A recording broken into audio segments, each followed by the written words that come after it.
आपण माने देखुचंदी सब बेले सब जगह आपण मानक सेबारे लेखिबो कहिबो एलकेटीवी। दिगंबर बेहरा सामाजिक कर्मी। आज जो नंदोत्सव कार्यक्रम रही कौन कहे देखु ये आम जो जगह छिड़ा ये हूँ पुरी जिला ब्रह्मगिरी ब्लॉक अंतर्गत भुवनपुर पंचायतर नटिया ग्राम। ये नटिया ग्राम रे यादव परिवार 20 घर अच्छा से परिवार मान तरफ ये दीर्घ 4 वर्ष धरी पवित्र जन्माष्टमी एवं नंद उत्सव पालन ही आसूची।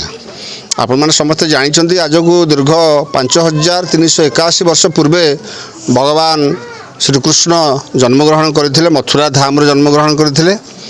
जन्माष्टमी दिन से जन्मग्रहण करते किंतु ता परदिन गोपपुर खबर आसला जे यशोदा माँकर पुत्रटीए जन्म हो तेणु कला कान्हू कला माणिक जन्मग्रहण कर गोपपुर आनंद खेलीगला चहल पड़गला से नंद राजा एवं गोपपुरवासी ताको उत्सव पालन कले से उत्सवटा को सब आम नंद उत्सव भाव में पालन कर आसुचु। एवं जेहेतु आम यादव संप्रदाय भगवान श्रीकृष्ण को तांकर इष्ट देवता बोली मानी था तेणु भगवान से जो लीला अवतार कर जन्म तिथि को स्मरण करने आनंद उल्लास आम ये उत्सव आम नटिया ग्रामवासी यादव परिवार आम पालन करुचु। एवं आमर उद्देश्य हूँ ये संसार में शांति स्थिरता एकता भाईचारा बजाय रहू जगतर मंगल हो विश्वर कल्याण हो ये हूँ आम ग्रामवासी मानकर ये हूँ आमर सब गोटे प्रार्थना। गोटे गोटे पटे जिते सारा विश्व मानुची भगवान विष्णु को तो आज श्रीकृष्णकर जन्मतिथि नंद उत्सव आपण मैंने पालन कर एटिकर किभली अच्छी उत्साहित जो मैंने राजनीति भितर अच्छा तो कौन कौन वार्ता रखी से मैंने आपण सहायता देखु ये जो कार्यक्रमटा हूँ दल मत निर्विशेष ये गोटे सांस्कृतिक कार्यक्रम आम भगवान को स्मरण करुचु भगवान को भल पाऊचु एवं जमीती आप जगन्नाथ को जमीती दईतापति मैंने भाई बोली भावती सेमती आम जो गोपाल संप्रदाय आम आम कूलर देवता आम भाई आम बंधु आमर पिता आम माता आम सब भावु से आम क्या कौ सरकार के निर्भर करूँ आम ग्रामवासी निजे सब घर घर चांदा भेदा करी आम ये 4 वर्ष है कार्यक्रम कर आसुचु एवं किए दऊ न दऊ किंतु श्रद्धार सहित जी जहाँ जिते जी जहाँ देसी आम ग्रहण करूँ किंतु ये कार्यक्रम एमती चंद्र सूर्य थिला जाके ये कार्यक्रम जारी रहा आम ग्रामवासी जो उद्यम जारी रखुचु से जारी रहा। स्थानीय विधायक जो मैंने अच्छा कार्यकर्ता माने सीधा सड़क ये हूँ गोटे ऐतिहासिक माने पौराणिक ठू आरंभ कर पिला दिनू आपण मैंने अनुभव करेंगे तो आजिका डेट रे ये माने कुनी कुनी पिला को नहीं जो लहुणी खिया ये हूँ गोटे अति मजादार माने जहाँ को देखते सारा विश्व आज भी अदृश्य जे कौन पाई आज आपण को अवहेला कर गोटे बड़ संस्कृति ना देखो यहाँ सारा उत्तर भारत में आप देखिए उत्तर प्रदेश रे बिहार रे दक्षिण भारत में आप देखिए बॉम्बे रे महाराष्ट्र रे ये कार्यक्रम हरियाणा पंजाब रे ये सब कार्यक्रम गुजरात रे ये कार्यक्रम बहुत जोरसोर होची। आम पुरी जिले में अन्य ब्लॉक रे जो कार्यक्रम होची ब्रह्मगिरी रे ये हूँ गोटे अद्वितीय कार्यक्रम गोटे हूँ अलारनाथ पीठरे आमर 8-10 यादव महासभा करुच्ची एवं एठी आम नाटिया यादव परिवार करुँच चंडीपुटे यादव परिवार मान कर ब्रह्मगिरी 3 पणस्पदार कार्यक्रम होची। तेणु ये कार्यक्रम टाक आम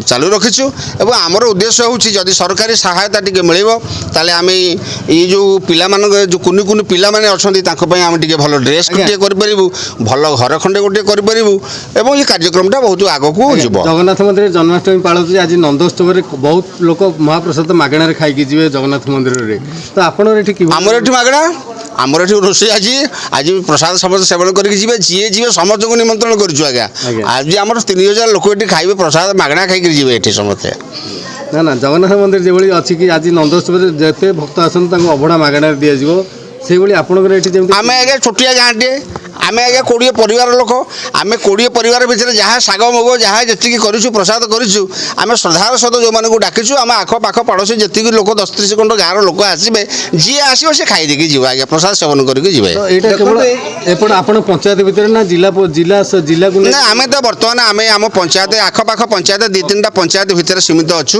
4 ବର୍ଷ ଭିତରେ ଇଏ ସଂସ୍ଥା ଧୀରେ ଧୀରେ ବହୁତ ବଢ଼ିଛି। ଯେତେବେଳେ ଆରମ୍ଭ ହୋଇଥିଲା ବହୁତ କ୍ଷୁଦ୍ର ସଂସ୍ଥା ହେଇକରି ଥିଲା। ଏଠି ବାଟୁ ପଢ଼ିଆରୀ ହୁଅନ୍ତୁ, ରବି ବେହେରା ହୁଅନ୍ତୁ, ଅନ୍ୟମାନେ ସବୁ ଯେଉଁମାନେ ଅଛନ୍ତି ହରି ହୁଅନ୍ତୁ, ଏମାନେ ସମସ୍ତେ ଏଇ ସବୁ ଯୁବକ ମାନେ ଯେଉଁ ଆଜିକାଲି ସବୁ ନୂଆ ପିଢ଼ି ବାହାରିଛନ୍ତି ସେମାନେ ସବୁ ଏଇ କାର୍ଯ୍ୟକ୍ରମ ସବୁ ଆରମ୍ଭ କରିଛନ୍ତି। ମାଆ ମାନେ ମଧ୍ୟ ଦେଖୁଛନ୍ତି ଗ୍ରାମବାସୀ ସମସ୍ତେ ଏଠି ଅପେକ୍ଷା କରୁଛନ୍ତି। ଆପଣ ଚାରିପଟେ ଦେଖନ୍ତୁ ମାଆ ମାନଙ୍କର କେତେ ଉତ୍ସାହ। ଏଭଳି କାର୍ଯ୍ୟକ୍ରମ ପାଇଁ କ'ଣ ପ୍ରୋତ୍ସାହନ ରହିଛି?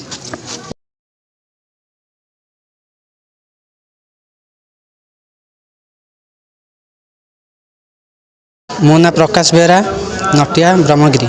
ଆଜି ଯେଉଁ ଭେଷ ନେଇଛନ୍ତି କି ଭେଷ ନେଇଛନ୍ତି ଆପଣ? ମୁଁ ଆଜି ନନ୍ଦରାଜାଙ୍କ ଭେଷ ନେଇଛି। ତ କାଲି କୃଷ୍ଣ ଜନ୍ମ ହୋଇଥିଲା, ଆଜି ଯେଉଁ ନନ୍ଦୋତ୍ସବ ପାଳନ ହେଉଛି ଆପଣ କ'ଣ କରୁଛନ୍ତି ଆଜିକାଲି? ଆଜି ମୁଁ ଶ୍ରୀକୃଷ୍ଣଙ୍କର ବାପା ହେଇଛି ନନ୍ଦ ମହାରାଜ। ମୋତେ ବହୁତ ପ୍ରସନ୍ନ ଲାଭ ମିଳୁଛି, ବହୁତ ଖୁସି ଲାଗୁଛି। ନନ୍ଦୋତ୍ସବ ହେଉଛି ତ ବାପା ହିସାବରେ ଆଜି କ'ଣ ଆପଣ ଭୋଜି ଭାତ କିଭଳି କରୁଛନ୍ତି କ'ଣ? ଆଜି ଭୋଜି ଭାତର ଆଡ଼ମ୍ବର ବହୁତ ଭଲ ହେଇଛି, ଯିଏକି ଅଧିକରୁ ଅଧିକ ଲୋକମାନଙ୍କ ପାଇଁକା ହେଇଛି। ହଁ, ଆପଣ ଯେଉଁ ଆଜି ନନ୍ଦୋତ୍ସବରେ ଏଠି ଯେଉଁ ଆପଣ ଗାଁରେ କରାଯାଉଛି ଆପଣ ପଞ୍ଚାୟତବାସୀ କରୁଛନ୍ତି ନା ଅଲଗା କିଏ ନେଇଛନ୍ତି? ତ ଆର ଟିକେ ବିସ୍ତୃତ ବିବରଣୀ ଦିଅନ୍ତୁ। ଆମର ପଞ୍ଚାୟତବାସୀ କରୁଛନ୍ତି। କିଭଳି କ'ଣ କରାଯାଇଛି, କ'ଣ କାର୍ଯ୍ୟକ୍ରମ ଥିଲା ଆଜି, କିଭଳି ଆପଣଙ୍କର ପ୍ରଦର୍ଶନୀ କରାଗଲା, କିଭଳି ରାଲି କରାଗଲା? ପ୍ରଦର୍ଶନୀ ଛୋଟ ଛୋଟ କଳାକାରଙ୍କୁ ନେଇକି ବହୁତ ଭଲସେ କରାହେଇଛି। ଆଉ ସବୁ ଗାଁ ବି ବୁଲିଲୁ, ବହୁତ ବଢ଼ିଆ ଲାଗିଲା। କିନ୍ତୁ ଏଇଟା ଜନ୍ମରେ ଥିଲେ ମିଳେ ନନ୍ଦରାଜାଟା। ଆପଣ ଯେଉଁ ନନ୍ଦୋତ୍ସବରେ ଆଜି ବୁଲିଲେ କେଉଁ ଗାଁ ବୁଲିଲେ, କେତେ ବାଟ ଆସିଲେ, ଆପଣଙ୍କ ସହିତ କେଉଁମାନେ ଥିଲେ? ଆମର ପଞ୍ଚାୟତ ସହ ବୁଲିଲେ। ପଞ୍ଚାୟତର କେଉଁ ଗାଁ ଆପଣ ବୁଲିଲେ? ଭୁବନପୁର, ଉଡ଼ଙ୍ଗ, ସୁନାମୁହିଁ, ବାଲିସାହି, ପୋଖରା, ହରିଚନ୍ଦ୍ରପୁର, ଟୋଟାଲ ସବୁଆଡ଼େ। ଧନ୍ୟବାଦ। ପରିଚୟ, ମୁଁ ହେଲି ଅର୍ଜୁନ ପଢ଼ିଆରୀ। ମୋ ଘର ହେଲା ନଟିଆ, ବ୍ରହ୍ମଗିରି, ପୁରୀ। ଆଜ୍ଞା, ଆଜି ଆପଣ ଗାଁରେ ନନ୍ଦୋତ୍ସବ ପାଳନ ଆଜି ଯେଉଁ କାଲି କେତେ ପରିବାର କେଉଁଭଳି କରୁଛନ୍ତି? ହଁ, ଆମେ 20 ଘର ପରିବାର ବର୍ତ୍ତମାନ ମିଶି ଚାନ୍ଦା ଭେଦା ଭଲ ମନ୍ଦ କରି ତାକୁ ଏଠି ଜନ୍ମାଷ୍ଟମୀ ପାଳନ କରି କିନ୍ତୁ ଭୋଜି ଭାତ ଭଲ ମନ୍ଦ କରି ସବୁ ଜନ୍ମାଷ୍ଟମୀ ଥିଲା ତ କେତେ ରାତିରେ ଜନ୍ମାଷ୍ଟମୀ? ହଁ, ଜନ୍ମାଷ୍ଟମୀ କାଲି ହେଲା। ବର୍ତ୍ତମାନ ରାତି 11:30-12ଟା ଭିତରେ ବର୍ତ୍ତମାନ ଆମର ଜନ୍ମ ହେଇଗଲେ ଠାକୁର। ଜନ୍ମ ବସୁଦେବ କିଏ ଥିଲେ, କିଏ କୃଷ୍ଣଙ୍କୁ ମୁଣ୍ଡେଇକି ନେଲେ, ଏସବୁ କେମିତି କରା? ବସୁଦେବ ଖାଲି ଆଉ କ'ଣ କେହି ହେଇଛନ୍ତି? କେହି ନାହାନ୍ତି ଖାଲି କେହି। ତ ଆଜିର ଯେଉଁ ନନ୍ଦୋତ୍ସବ ଗାଁରେ କ'ଣ କ'ଣ ହେଲା, କେମିତି ହେଲା? ହଁ, ଏଇ 4-5 ଖଣ୍ଡ ଗାଁ ତ ବୁଲିକିରି ବର୍ତ୍ତମାନ ଆମେ ଆସିଲୁ। ବର୍ତ୍ତମାନ ଇଏ କରିକିରି ଆଜି କ'ଣ କାର୍ଯ୍ୟକ୍ରମ ଅଛି? ଆଉ କ'ଣ ଅଛି? ରାତିକି ଖାଇବା ପିଇବା ଅଛି। ଖାଇ ପିଇକିରି ଯିଏ ଯାହା ଘରକୁ ଯିବେ, ଠାକୁର ରହିବେ, ମେଳା ହେବ, ତ୍ରିନାଥ ମେଳା ହେବ। ଯେଉଁମାନେ ଭକ୍ତମାନେ ଯେଉଁ ପିଲାମାନେ କୃଷ୍ଣ ରୋଲ ସେମାନେ କରିଥିଲେ, ତ ସେମାନଙ୍କ ପାଇଁ କ'ଣ କରୁଥିଲେ? ସେମାନଙ୍କ ପାଇଁ କ'ଣ କରିବୁ ଆଉ? ସେମାନଙ୍କ ପାଇଁ ତ ଏଇ ଡ୍ରେସ୍ ପତ୍ର ହେଇଥିଲା। ମାନେ ଆଉ ଯାହା ବାଟଘାଟରେ ଯାହା ଖର୍ଚ୍ଚ ପତ୍ର ଭଲ ମନ୍ଦ ଯାହା ପିଲାମାନଙ୍କର ଆବଶ୍ୟକ ହେଲା ତାହା ଦିଆହେଲା। କେତେ ବର୍ଷ ଚାଲିଛି ଏଇଟା? ଚାଲିଛି ଆମର ଏଇଟା ତ ସାରେ କହିଦେଲେ ବର୍ତ୍ତମାନ କେତେ 53 ବର୍ଷ ନା କେତେ, ନା ଆମେ ତାଙ୍କଠୁ ଦେଖାଶୁଣା କରିକିରି ଆମେ 4 ବର୍ଷ ହେଲା ଆରମ୍ଭ କରିଛୁ ଇଏ ଯାତ୍ରାଟାକୁ। ଆମେ କରିଛୁ, ପଣସପଦା କରିଛି, ଚଣ୍ଡିପୁଟୁ କରିଛି, ଆମର ଆଡ଼ଦେଶ କରିଛି ବର୍ତ୍ତମାନ ଏଠି ବ୍ରହ୍ମଗିରି କଲେଜ ଛକରେ। ଏମିତି କରିକିରି ବର୍ତ୍ତମାନ ସଂସ୍ଥା ସେମିତି ବଢ଼ି ବଢ଼ି ଚାଲୁଛି ଆଉ।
ବହୁତ ଉଠିଲାଣି ଏତେ କଣ ହବ?